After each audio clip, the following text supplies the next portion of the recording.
System grounding and equipment grounding are two separate things.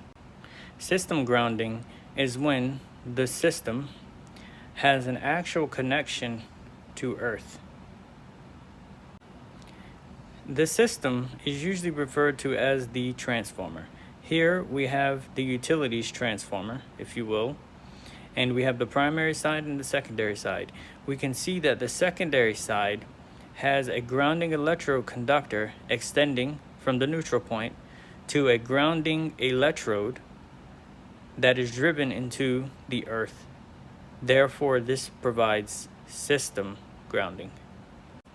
One of the main purposes of system grounding is to limit the potential to earth on the system's conductors.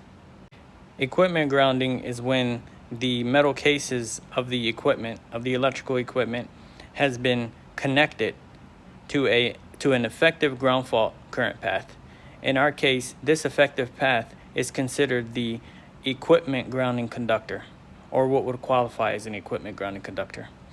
So we have, as we see, L1, N, and L2 connecting to a main panel.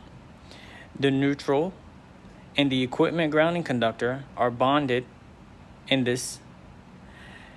And we have L1, the load is connecting to L1, N, L1 and neutral. So we have a 15 amp circuit breaker. That means that the current will flow normally, energize the load, and then it would come back and it would go back to the neutral and it would continue through winding again and again.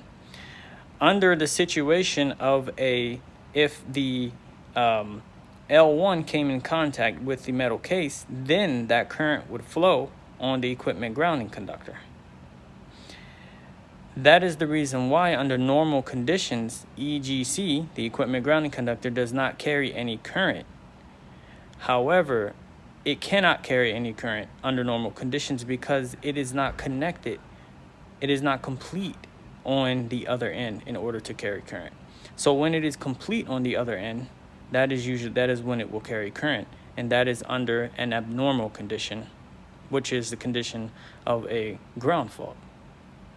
That is the difference between equipment grounding and system grounding. Check my channel out for more on this.